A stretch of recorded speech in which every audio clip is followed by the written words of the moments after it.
All right, with the Safavids, the biggest thing with the Safavids is they are Shia Muslims. They're really only our Shia Muslim group we are going to talk about in terms of an empire, and it's by far the biggest one. Modern day Iran, you can see it right here. Modern day Iran, a little bit into Afghanistan, a little bit further west as well, especially up into Azerbaijan, into Georgia.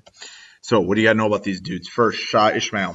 And as a group, they trace their ancestry back to the Sufis, and their goal is to find truth and divine knowledge through direct personal experience with God. That's the Sufis. That's who they trace their lineage to. They also believe in what's called Twelver Shiism. It's a very specific type of Shiism, where the first Imam was Muhammad's cousin, then his son-in-law Ali. But the 12th Imam, our leader of Islam, goes into hiding. They're infallible. All of the first 12 are infallible. In other words, direct words of Allah. But propaganda said that Ishmael was the hidden Imam. And so what you have here is that he has definitely some cult of personality going on here.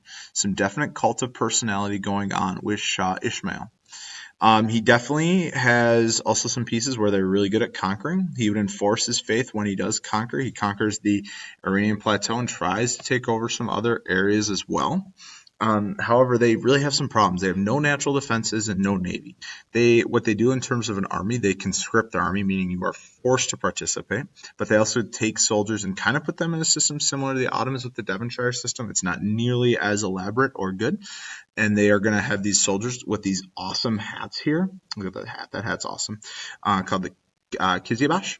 And the Kizibash are those are those soldiers that they have, and they are going to help enforce that everyone needs to follow Shia Islam. Their biggest rivalry is with the Ottomans. The Ottomans, who are Sunni, they're Shia, boom, war with each other. Now, realize that it's political, not really religious, it's a political, but the war just highlights the tensions that exist between Sunnis and Shia. The Ottomans are going to win the war. Salim the Grim leads them. The Shah, Shah Ismail is going to lead them to literally run at the guns and cannons of the Ottomans, and they just get taken out. Their elaborate system was not very good at this time.